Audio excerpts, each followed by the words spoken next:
نحمده ونصلي على رسوله الكريم اما بعد فاعوذ بالله من الشيطان الرجيم بسم الله الرحمن الرحيم رب اشرح لي صدري ويسر لي امري واحلل عقدة من لساني يفقهوا قولي وإلى ثمود اخاهم، اور سمود کی طرف ان کے بھائی یعنی سمود ہی کے ایک فرد کو کیا بنا کے بھیجا؟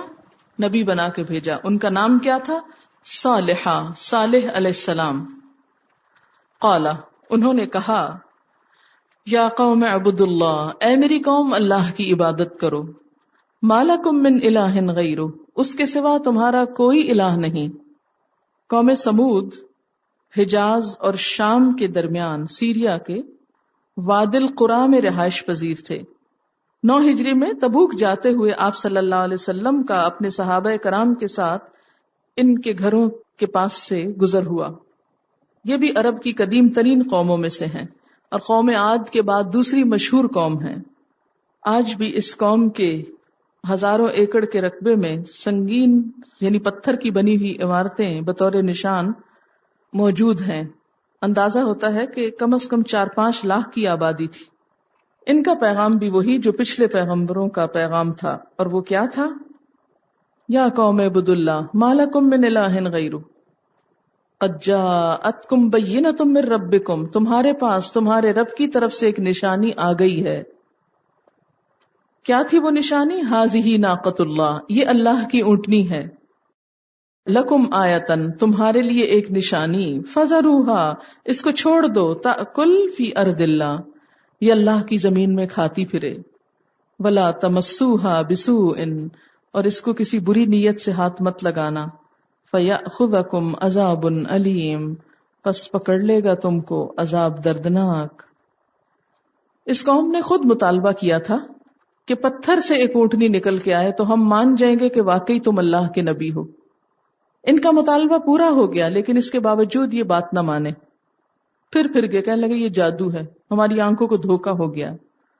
حالانکہ وہ اونٹنی ان کے کنویں کا پانی سارا پی ڈالتی تھی، لیکن پھر بھی ان کو یقین نہ آیا.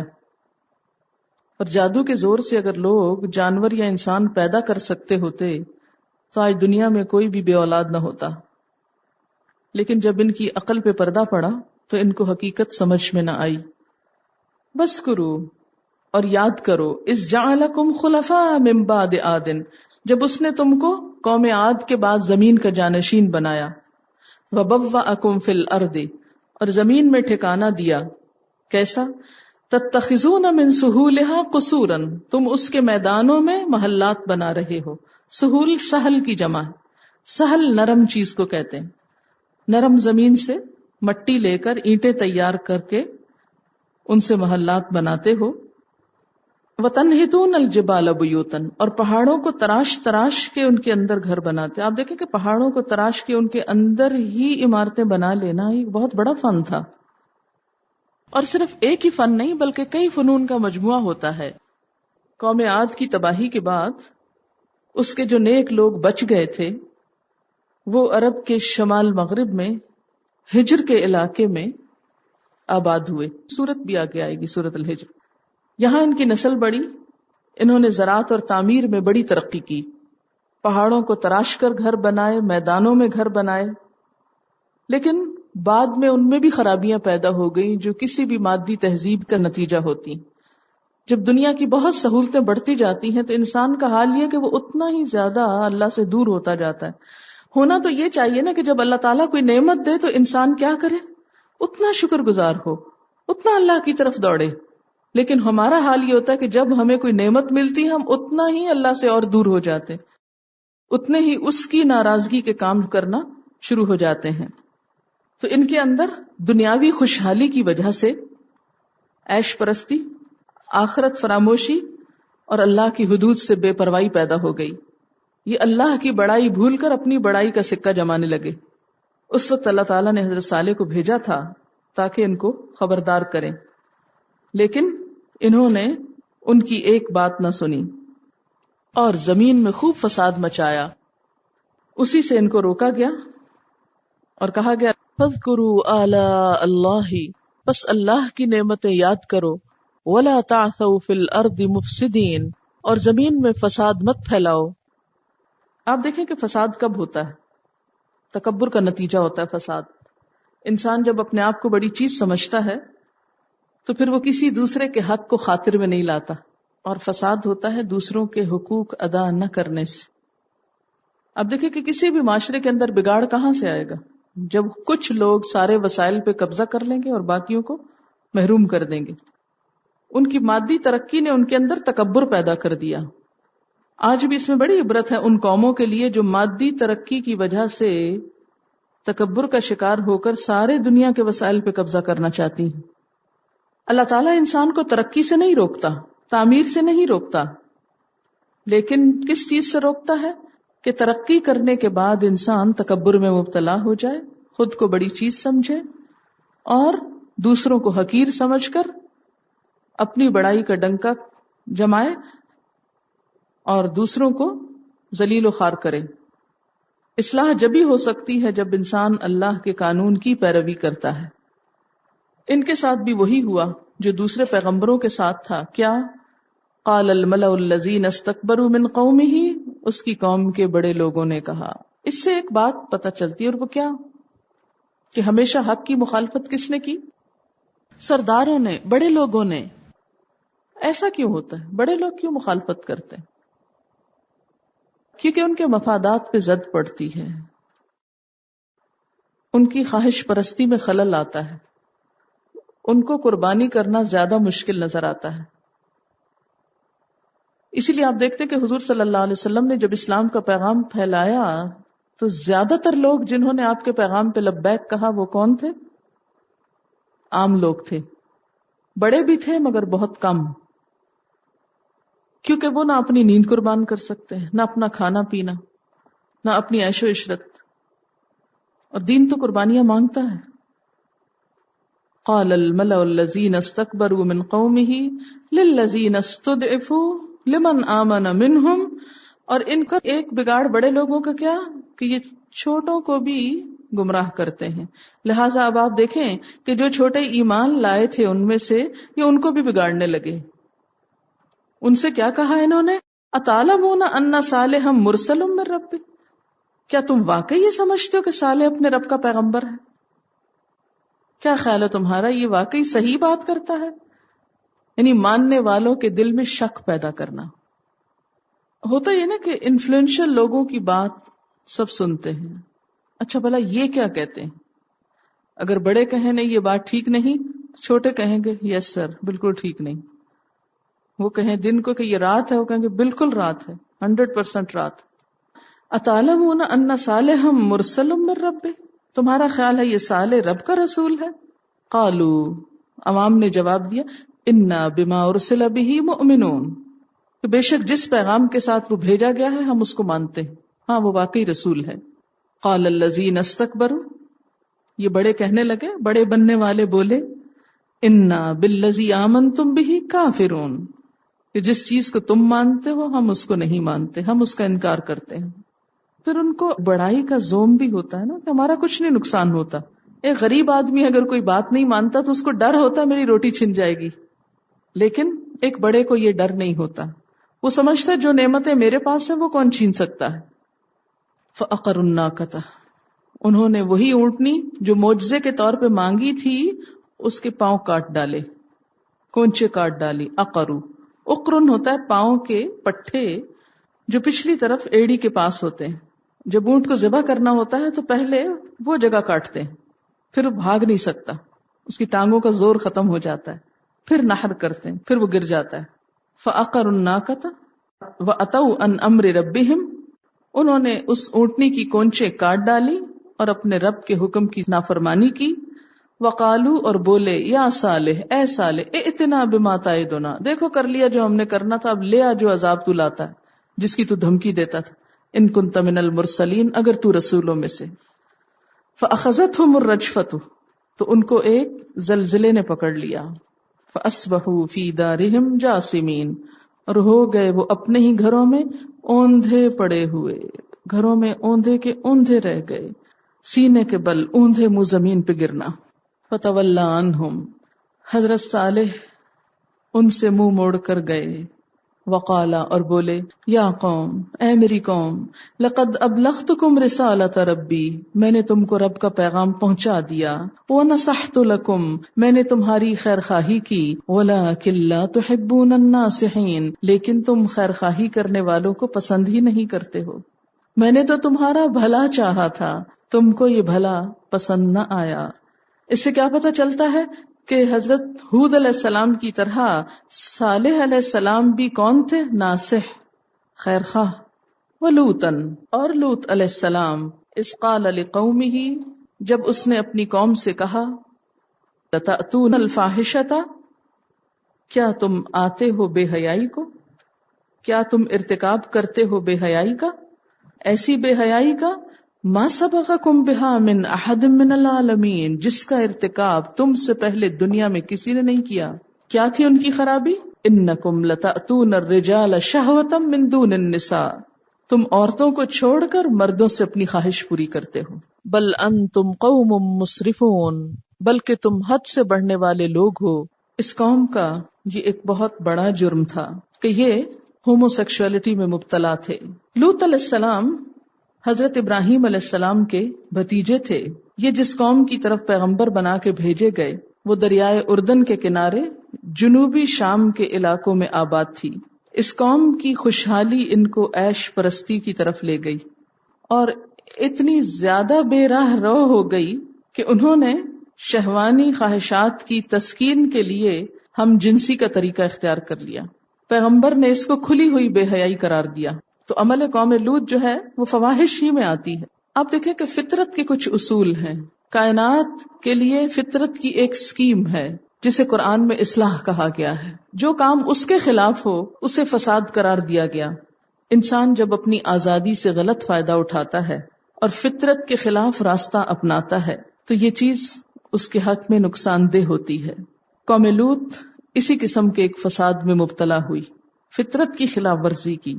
جنسی تعلق کا فطری طریقہ کیا ہے کہ عورت اور مرد باہم بیوی اور شوہر بن کر رہیں.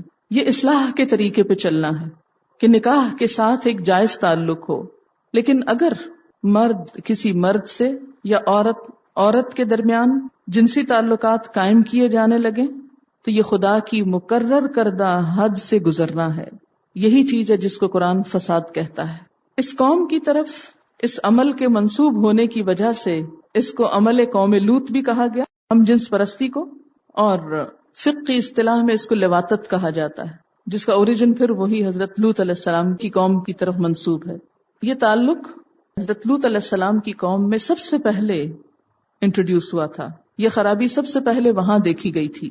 اس کے بعد دنیا کے مختلف ممالک میں وقتاً فوقتاً یہ برائی ہوتی رہی، لیکن افسوس کہ اس دور میں اس کو لیگلائز کر دیا گیا. بہت سے ممالک میں اس برائی کو قانونی حیثیت حاصل ہے. ایسے کلبز، ایسے فورمز موجود ہیں کہ جہاں ایسے لوگ باہم ملتے ہیں، اور اب نہ صرف یہ کہ ان کو باہم ایک کپل سمجھا جاتا ہے بلکہ انہیں قانونی طور پر اولاد اڈاپٹ کرنے کا حق بھی دے دیا گیا ہے. ان کے قانونی رائٹس تسلیم کیے گئے اسی طرح جس طرح شوہر اور بیوی کے تسلیم کیے جاتے ہیں. اور یہ کہاں ہو رہا ہے جو اپنے آپ کو بہت انٹلیکچوئل اور ایجوکیٹڈ اور سیولائزڈ کہتے ہیں، اور اس کو وہاں برائی بھی نہیں سمجھا جاتا. جو ناخوب تھا بتدریج وہی خوب ہوا، وہ برائی ہی نہیں. اس میں قباحت کیا ہے؟ اسلام میں یہ تعلق مرد اور مرد کے درمیان ہو تو لواطت کہلاتا ہے، عورت اور عورت کے درمیان اسی قسم کا تعلق ہو تو سحاق کہلاتا ہے. سین ہے الف قاف، سحاق. اس کے حرام ہونے میں کوئی بھی شک کی بات نہیں. اس کے بارے میں سخت قسم کے احکامات ملتے ہیں. آپ صلی اللہ علیہ وسلم نے فرمایا فاعل اور مفعول دونوں کو قتل کر دو. ایک اور روایت میں آتا ہے کہ شادی شدہ ہو یا غیر شادی شدہ. ایک اور جگہ پر آتا ہے دونوں کو سنسار کر دیا جائے. لیکن چونکہ حضور صلی اللہ علیہ وسلم کے زمانے میں کوئی ایسا مسئلہ پیش نہیں ہوا تھا، کوئی ایسی چیز سامنے آئی نہیں، تو اس لیے عملی طور پر تو اس دور میں کچھ نہیں ہوا، کوئی حد جاری نہیں ہوئی. اسی لیے صحابہ کرام میں سے حضرت علی رضی اللہ تعالیٰ عنہ کی رائے ہے کہ مجرم تلوار سے قتل کیا جائے اور دفن کرنے کی بجائے اس کی لاش جلائی جائے.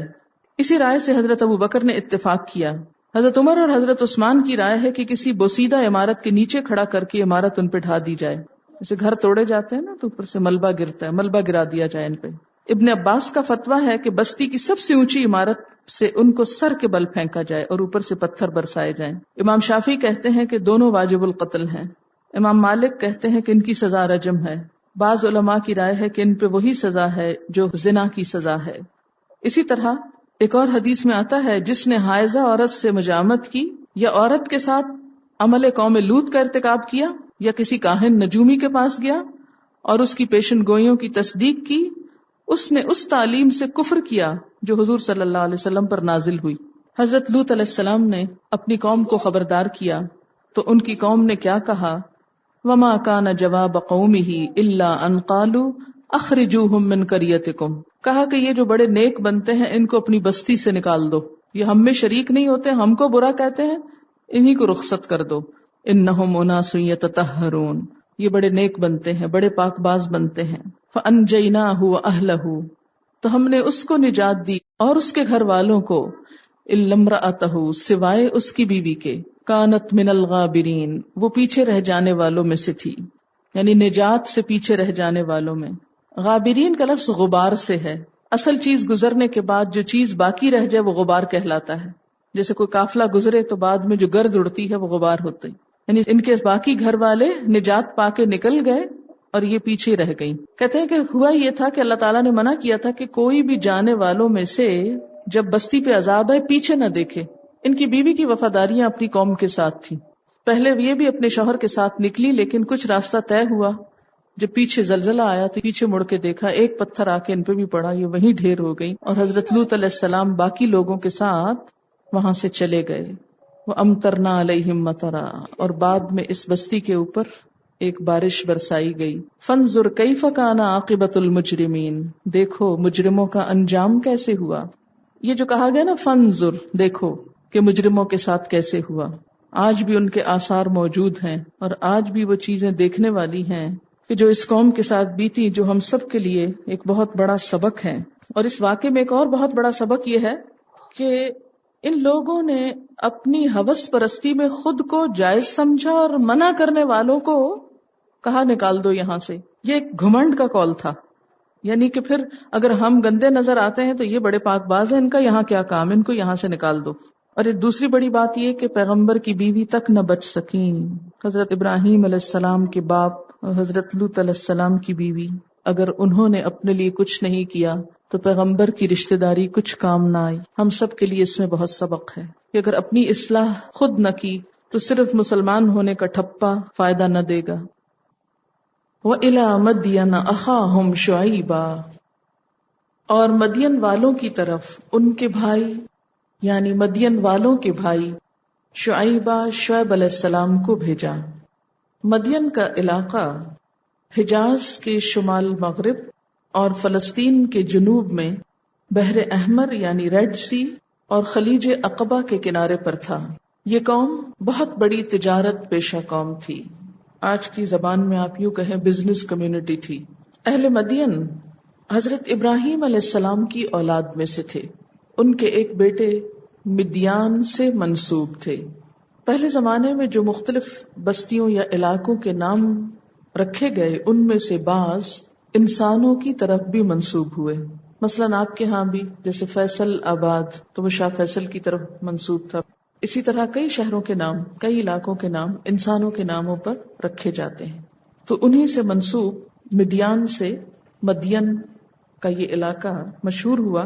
اس قوم کے اندر 500 سال تک تقریباً خیر اور بھلائی باقی رہی، لیکن اس کے بعد ان کے اندر بگاڑ آ گیا. شعیب علیہ السلام کے وقت ان کی حالت ایک بگڑی ہوئی مسلمان قوم کی سی تھی، یعنی یہ لوگ مسلمان تھے لیکن بگڑے ہوئے. یہ وضاحت میں اس لیے کر رہی ہوں کہ ہم اپنے ساتھ ان واقعات کو کمپیئر کریں، اپنے آپ کو ان چیزوں کے ساتھ کمپیئر کر کے دیکھیں کہ ہم بھی اپنے آپ کو مسلمان کہتے ہیں، مسلمانوں کی نسل کہتے ہیں.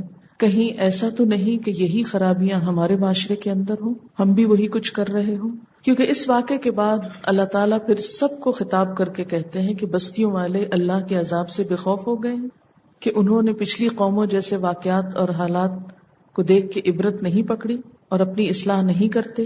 کیا وہ سمجھتے ہیں کہ ان پہ عذاب نہیں آ سکتا؟ تو یہ واقعہ جس قوم کا پڑھ رہے ہیں، یہ قوم کوئی کافر قوم نہیں تھی، بلکہ بگڑی ہوئی مسلمان قوم تھی، جس کے پاس ایک پیغمبر آئے ان کی اصلاح کے لیے. ان کا نام شعیب تھا. قال، انہوں نے کہا، یا قوم اعبدوا اللہ، اے میری قوم اللہ کی عبادت کرو. وہ تو مسلمان تھے، پھر ان کو مزید عبادت کی بات کیوں کی گئی؟ اس لیے کہ عبادات انسان کے نفس کی اصلاح کا ذریعہ ہوتی ہیں. مثلاً اگر ہم نماز پڑھتے ہیں تو یہ ہمارے اندر ایک روحانیت پیدا کرتی ہے، ایمان مضبوط پیدا کرتی ہے، ہمیں طہارت کا ایک تصور دیتی ہے، اللہ سے تعلق مضبوط کرتی ہے. تو اللہ کی عبادت اللہ سے تعلق مضبوط کرنے کا ذریعہ ہے. اور جب اللہ سے تعلق مضبوط ہو جاتا ہے تو انسان اللہ کے ڈر سے اللہ کے بندوں کے حقوق ادا کرنے کے قابل ہوتا ہے. بندوں کے ساتھ مخلصانہ معاملہ، بندوں کے ساتھ وہی معاملہ جو انسان اپنے لیے چاہتا ہے، صرف اسی وقت کر سکتا ہے جب اس کے دل میں حقیقی معنوں میں اللہ کا خوف ہو. اگر وہ نہیں تو صرف اسی وقت بھلائی کرے گا جب اس بھلائی میں اس کا اپنا کوئی مفاد ہوگا، اور جب وہ مفاد نہیں ہوگا تو اس کا اخلاق زیرو پہ آ جائے گا. لیکن جو شخص اللہ سے ڈرتے ہوئے بندوں کے ساتھ بھلائی کرے، اس کی یہ بھلائی کسی مفاد کے تابع نہیں ہوتی، اس کی مسکراہٹ کوئی پروفیشنل مسکراہٹ نہیں ہوتی، اس کا کوئی بھی اچھا کام صرف کسی دنیا کے فائدے کے لیے نہیں ہوتا، وہ اس سے آگے بڑھ کر اپنے رب کی رضا چاہتا ہے. وہ ہر چھوٹے سے چھوٹے اور بڑے سے بڑے کام میں اپنی نگاہیں بلند رکھتا ہے، دنیا کے حقیر فائدوں پر ہی نہیں. اسی لیے پیغمبروں نے آ کر سب سے پہلے جو لوگوں کو سکھایا اخلاق اور تمیز سے پہلے، وہ کیا تھا؟ لوگوں اللہ سے جڑ جاؤ، اللہ کو اپنا الہ مانو. ما لکم من الہ غیرہ، تمہارے لیے اس کے سوا کوئی الہ نہیں، کوئی معبود نہیں. قد جاءتکم بینۃ من ربکم، تمہارے پاس تمہارے رب کی طرف سے واضح نشانی آ چکی ہے، واضح تعلیم آ چکی ہے. بینۃ روشن دلیل، صاف صاف باتیں، صاف صاف احکامات، دلائل، سب کچھ بتایا جا چکا ہے.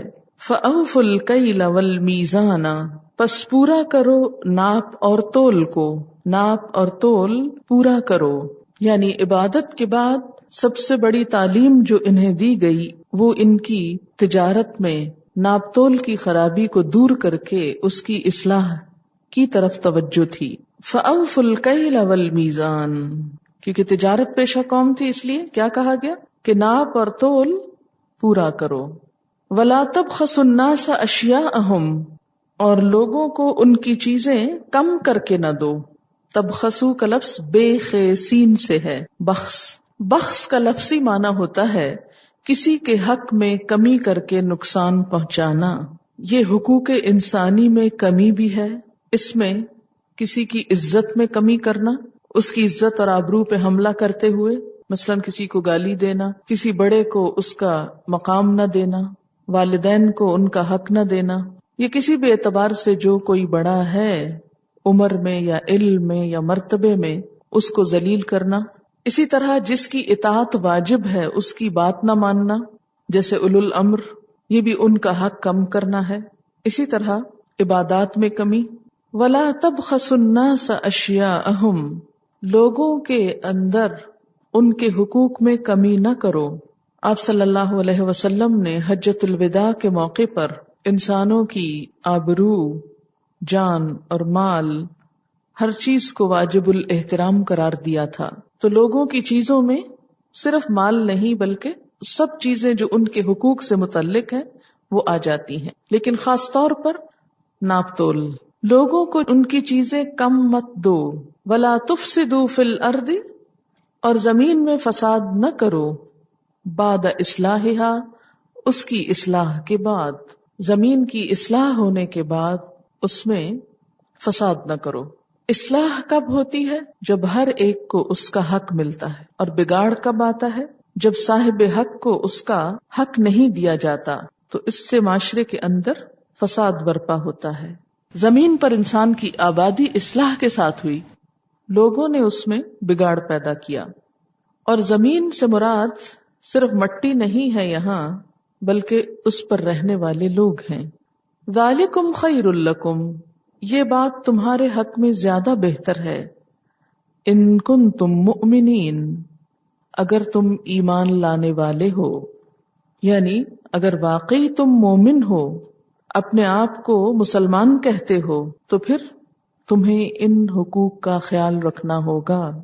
آپ دیکھیے کہ ہم بھی اپنے آپ کو مسلمان کہتے ہیں، لیکن آپ کسی دکان پہ چلے جائیں، آپ بے خوف نہیں ہو سکتے کہ آپ نے جو مانگا ہے وہ آپ کو صحیح طور پر مل جائے گا.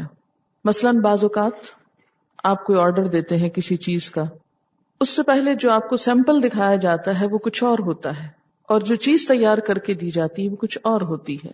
پیسے پورے لے لیے جاتے ہیں اور حق پورا ادا نہیں کیا جاتا. مثلاً کسی بھی شعبے میں آپ چلے جائیں، دفتروں میں لوگ تنخواہ پوری لیتے ہیں، بلکہ ان کا مطالبہ یہ ہوتا ہے کہ بونس بھی ملے اور انکم ٹیکس بھی نہ دینا پڑے. لیکن کام کے اوقات میں کبھی اخبار پڑھی جا رہی ہے، کبھی چائے پی جا رہی ہے، کبھی گھر میں ٹیلی فون ہو رہے ہیں، گھنٹوں فون پہ بات ہو رہی ہے، اور صرف ٹائم کل کیا جا رہا ہے. اب مہینے کے آخر میں ایسے لوگ جب تنخواہ لیتے ہیں تو وہ کس چیز کی لیتے ہیں؟ دفتر میں وقت پاس کرنے کی، کہ ہم آئے تھے اور دن گزار کے چلے گئے، ہمیں اس سے کوئی غرض نہیں کہ کام ہوا ہے یا نہیں.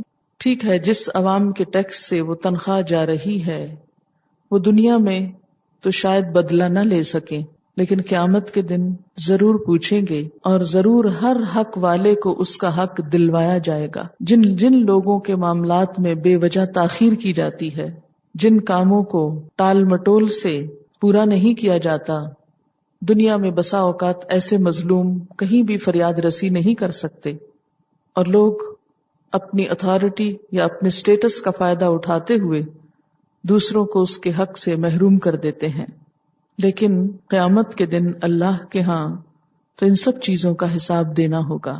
اسی طرح کھانے پینے کی چیزوں میں ملاوٹ، اصل چیز کم اور نقل زیادہ، کسی بھی چیز کے اندر، مثلاً کپڑا ہے ناپا جا رہا ہے اس میں کمی، دودھ ہے اس میں پانی ملا دینا. تب ظاہر ہے کہ ایک خریدار پانی کے پیسے تو نہیں دے رہا آپ کو، اگر اسے پانی ملانا ہے تو وہ گھر میں جا کے ملا لے گا اور اسے اس کے لیے پیسے خرچ کرنے کی ضرورت نہیں. لیکن اگر کوئی شخص دودھ کہہ کے بیچتا ہے لیکن پیسے اس میں سے پانی کے بھی لے رہا ہے تو یہ سراسر ایک ظلم ہے، زیادتی ہے.